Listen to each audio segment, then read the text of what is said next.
Okay, so today we're going to be talking about PAFL, as you see, and we're going to learn about what it is, when are kind of typical times you would use it, and also all the different settings that you can use to customize PAFL on all your digital consoles.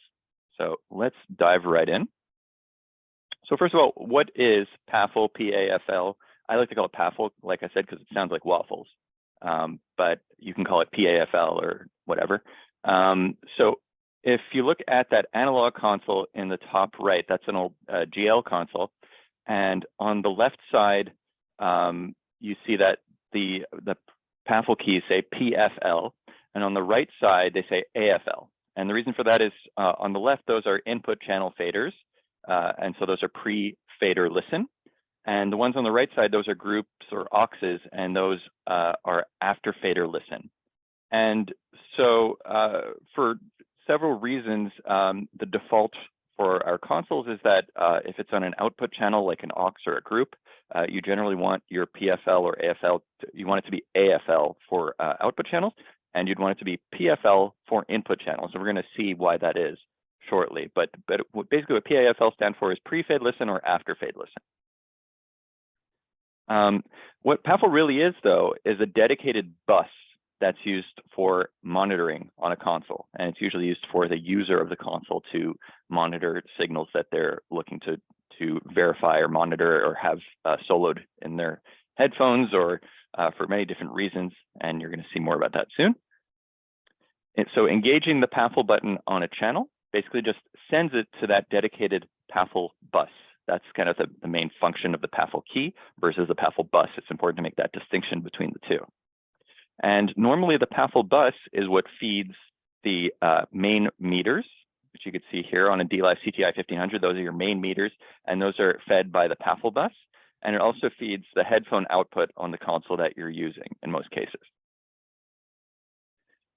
So when do you typically use PAFL? Well, if you remember on old analog consoles like that Z10FX on the right, notice that the individual channels don't have meters. So when you're setting the gain for an individual mic channel, the only way to get like a visual feedback on exactly where the signal's hitting is by engaging that listen button on the bottom, which is really a PFL button. So when you connect a mic to a Z console like that, you would have to first press that listen button on the bottom to send that input signal directly to the meters so that you can set your gain appropriately and make sure it's hitting the levels that you want it to hit.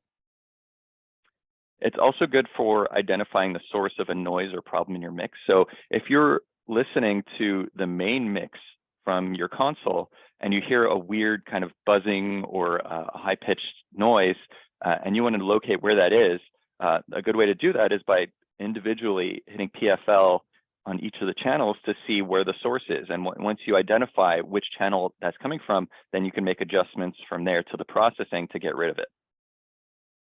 It's also good for checking the levels and mix for IEMs and wedges for performers. So if you're a monitor engineer, you have multiple mixes that you're really working with because you have all those different auxes on stage for each of the performers.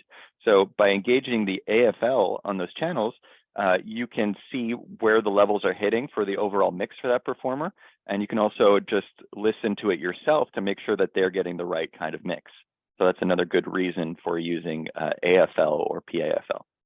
And many other things. So what we're going to learn all about PAFL today. And so I leave it to you to figure out when is the appropriate time to use it. It's more just a tool. There's no one specific reason to have PAFL. It's a tool that's used for a whole multitude of reasons. So there's no specific functionality here, but I leave it to you to figure out when's the appropriate time for you to use it when mixing, once you understand what it is. So now let's go over the ways that you can customize PAFL on our various consoles. We're going to start with Q, and we're going to move on to SQ and Avantis and D-Live. And you're going to see that a lot of these settings are the same between the consoles, and it also gets more sophisticated as you jump up to SQ and D-Live and Avantis. So first, let's take a look at Q. So here is what the PAFL setup screen looks like. So you go to Setup Audio PAFL, and here are the different ways that you can customize your PAFL. So first of all, on the left, additive mode.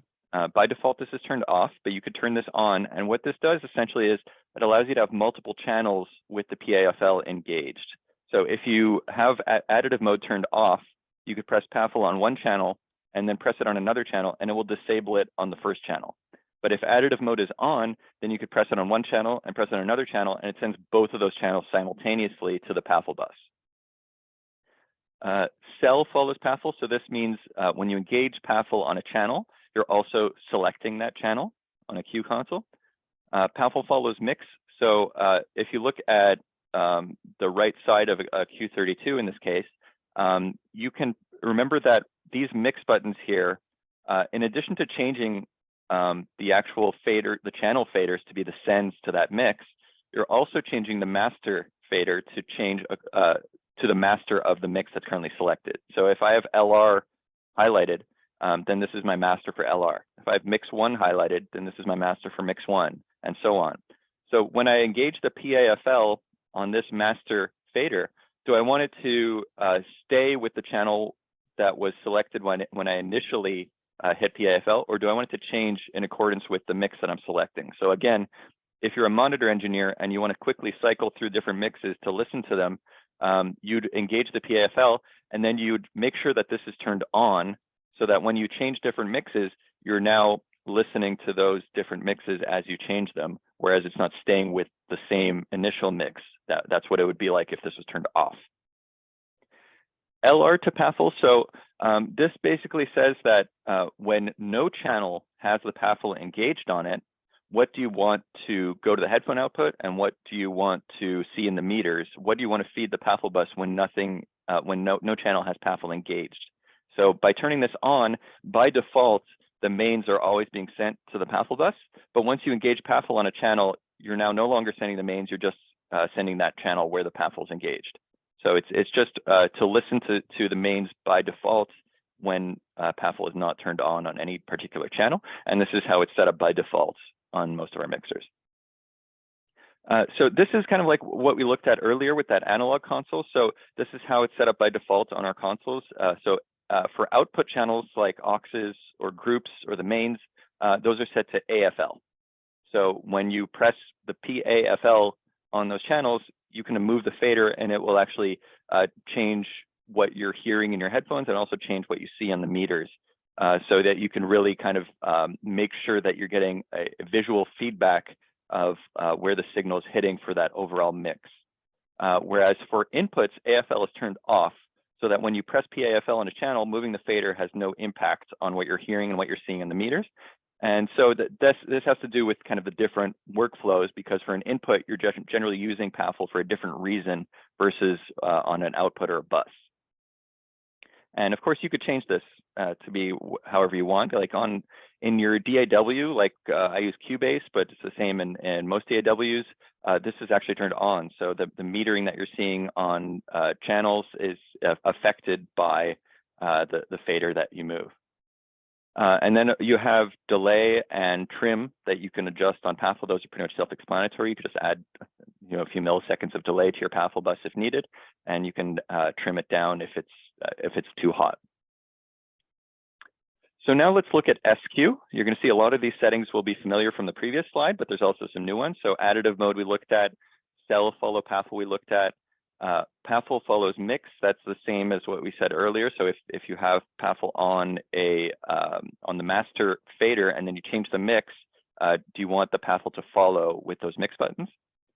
Input override mix. This one's kind of interesting, and this has to do with additive mode.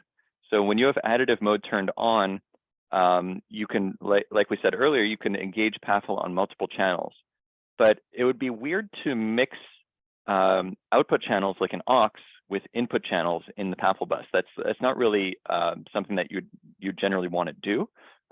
So what this setting does is when you have PAFL engaged on an aux and then you press PAFL on an input channel, it turns the PAFL off on that aux when additive mode is on. So you're only listening to that input channel, and then when you disable PAFL in the input channel, it goes back to that aux that it was on initially. So the inputs override mix channels in terms of PAFL when additive mode is on. LR to PAFL we looked at already, so this sends the main mix to PAFL by default. These two we looked at already. External in source select. So this is unique to, well, it's not unique to SQ, but it's something we didn't see on Q. And this is where you can have kind of external input socket go straight to the PAFL bus. So if you have like, say a monitor guy on stage and you want him to be able to talk to you through your PAFL bus because you're mixing in headphones for some reason, then you could engage this and have a particular mic socket that's near to him send audio directly to your PAFL bus so that you can hear that in your monitoring. And these are kind of just the preamp settings for that socket that you have assigned. Here, this is also something that we did not see in Q. So when we say PFL on an input channel, that could refer to multiple points, because before the fader on an input channel, there's still the compressor, there's still the EQ, there's still the gate. So this is to choose exactly where in the signal chain you want to feed the PAFL bus. So if you're kind of setting the preamp gain, you generally want that to be pre all the dynamic processing, so that you want it to be as early as possible in the signal chain. Whereas if you're looking for a noise, that could be coming from, say, one of the inserts that you have on the channel. So you'd want your source to be later on in the signal chain and right before the fader. So this is where you can kind of customize where exactly in the signal chain that PAFL button chooses to send directly to the PAFL bus. Then you have PAFL trim and delay, which we looked at already. And listen level, you're going to see later on, we're going to talk about that. But basically, that's a controllable socket for the PAFL bus, and we're going to learn more about that later. So now, DLive and Avantis, both of these have basically identical PAFL settings, and there's a lot more compared to SQ, but a lot of these are still familiar. So PAFL number, on DLive and Avantis, you can actually have multiple PAFL buses, and we're going to see more about this later. And this kind of chooses which PAFL bus is currently active on the surface you're using. Mix follows mix PAFL. So remember, on DLive and Avantis, you have a mix button on every single channel. So when you engage the PAFL on an aux channel, do you want it to also change the current mix to be that aux? Basically, do you want to press the mix button at the same time when you press the PAFL on an aux channel? Again, that's useful for monitor engineers who want to quickly be able to swap through different mixes and listen to them. And at the same time, if they want to make adjustments, you want to select the mix button on that channel as well, so that you can adjust the mix while you're listening to it. So that's useful as well. Cell follows PAFL, so this we looked at already. So do you want a channel to be selected as soon as PAFL is engaged? Additive mode we saw already. These are all familiar to us. Delay and trim are familiar to us. External input source, we saw this on SQ already. And here is an example. So I have mix rack socket 1. So the first XLR input on my mix rack is going straight to my PAFL bus. And so if somebody's on stage and they're talking into a mic, I could hear that directly in my PAFL mix. And these are kind of the preamp controls for that. Here, this is kind of the LR to PAFL, but on steroids, because I can customize how much of the left I want to go to my, like this is the left and right of my main mix. And I can have as much as I want of the left going to the PAFL left, as much as I want of the right going to the PAFL right. So you can mix this basically in mono if you wanted to, or in stereo as needed. And what's also cool is that you can set mix. So let's say I don't really care about the main mix. I'm mixing for like a broadcast that's separate from the main mix. You could change the default mix that goes to the PAFL bus to be like a matrix or a stereo aux or something, because that's maybe what you want to hear by default. You might not care about the mains because you're mixing for a different mix. So you can actually change which mix is by default being fed to the PAFL bus on DLive and Avantis. So we talked about multiple PAFLs before, so let's go a bit more in depth on that. So you can have up to 10 PAFL buses on DLive and up to 2 of them on Avantis. And it's basically changed on this mixer config screen. This is where you can adjust how many PAFL buses you want. The PAFL number, that determines which PAFL bus is fed by the PAFL keys on the surface. So on the previous screen, we saw this PAFL settings for DLive and Avantis, and you'll see the PAFL number setting. And so this determines which PAFL bus is active on my surface. And this number here determines how many PAFL buses I have. And that's a really important distinction to make, because people often confuse these two settings. This is how many PAFL buses I have. This is which PAFL bus is currently active on this surface. Remember, with DLive, you can have multi-surface. You can have like up to 4 surfaces on the same mix rack. And so each of those surfaces, you want to have independence in terms of PAFL. So you'd create 4 PAFL buses in that case, and each one can use PAFL independently as long as they change this number to be different for each of those surfaces. So yeah, it determines what feeds the headphone output and the meters on that control surface in particular. And keep in mind, it also applies to the iPad apps and director. So in DLive Mixpad, you'll have an option of choosing which PAFL number. So Mixpad, of course, it doesn't actually transmit audio to the iPad app. You can't connect your headphones to the iPad and monitor the PAFL bus. But you could theoretically have like a wireless transmitter connected to an output on your DLive, and then a belt pack goes to a person walking around with an iPad, and then you'd feed one of those PAFL buses to that belt pack, and the person can walk around and have their own PAFL. So when they engage PAFL on the iPad app, they're now monitoring that mix by engaging PAFL. So that's pretty useful for if you're mixing on an iPad and walking around. You could set it up with your own PAFL mix as well. So now, finally, let's get into the listen, wedge, and IEM. So basically what these are controllable PAFL sockets. And so if you, so on the left side is an SQ. So if you go to outputs and monitor out, you'll see that you have the PAFL left and right that you can assign to output sockets on the back of your SQ or on a stage box or whatever it is. And then you also have listen left, listen right, and listen mono. And basically what this is it's a separate bus that's fed by the PAFL bus. So it's basically the exact same mix as the PAFL bus, but you have control over it. You can actually have a fader that controls the listen level. So let's say you have like a recording studio and an SQ is like the centerpiece of your recording studio. You don't want to feed the main mix necessarily to your studio monitors, because then engaging PAFL on a channel will not change what's being fed to your studio monitors. It's always just going to be listening to the main mix. So if you were to send like the listen left and right to your left and right studio monitors, then you can engage PAFL on a channel, and that's what's going to be fed to your monitors. So you can really solo a channel in your studio monitors. And so that's really useful for a studio setup. And you'll also have a fader that you can use to control the listen level. We're going to look into how to set that up shortly.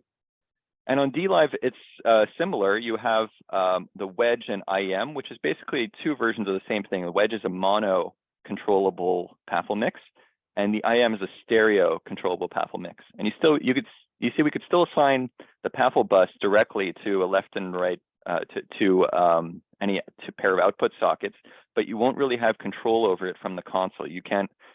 You won't have a fader to make adjustments to it. But whereas with wedge and IEM, you actually have dedicated faders that you can use to control it. And keep in mind that the wedge and IEM mixes, those are always on PAFL bus number 1. So if you're using PAFL bus number 2 on your console, then you can't use wedge and IEM to control it. You have to use PAFL number 1. So keep that in mind.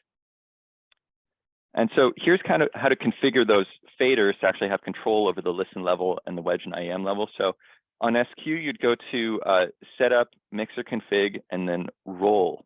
And on this screen, you'll see an option for Master Fader Mode. And so you can either have your master fader on the right side of your SQ be the mix master, so it's just the master for whichever mix is currently selected, or you could have it be your listen level. So again, if I were setting an SQ up as my studio centerpiece, I would want it to be the listen level. So I can use that master fader to control the level of my studio monitors, which are being fed by the listen bus. And you'll see that when you change it to listen level, the LR button changes to be lit up in red to indicate that you're now using the listen level, and the master fader is not the master for the current mix. And what's cool is you can also assign the listen level to the soft rotaries on SQ6 or 7. It's not available on SQ5, but SQ6 or 7, you can assign listen level to a rotary. So if you still want your main master fader to control the current mix, but you still want control over the listen level as well, you can have the listen level on an encoder and have your master fader still control your master for your mixes. And then on DLive and Avantis, if you go to Setup, Control, and Strip Assign, you'll see that there's a monitor tab here on the left. So this is kind of like a catalog of all the available inputs. And you could select wedge or IEM and kind of drag them down to your fader banks, and that will give you control over those wedge and IEM sockets. So this is what it looks like here. So IEM is in stereo, remember, and wedge is in mono. And so if you have a wedge next to you at the front of house position, you can monitor through that and have control over it with a fader. Or if you have an IEM belt pack, you can use that to adjust the overall level of your IEMs. And so that kind of terminates our deep dive into PAFL. Does anyone have any questions? I know we went over a lot today, but if anyone has any questions, feel free to unmute yourself or put in the chat, and I'll be glad to answer them.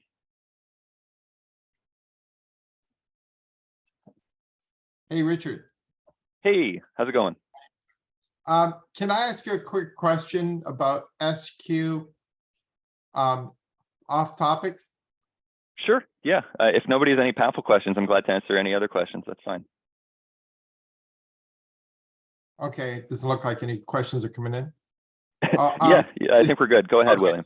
Quick question. I want to record sometimes just quick stereo to my USB flash drive plugged in the top of my SQ. And it's normally set to record off of left and right main.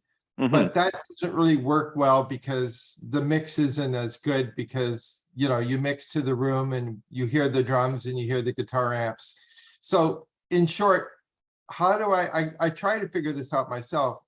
How do I change the recording to that USB drive to be, let's say, stereo 9 and 10 or 7 or 8 or something like that? Well, that's a great question, William. Basically, what you would do is go to the I/O screen, and then you would select outputs and mix out on the left, and at the top you'd select USB.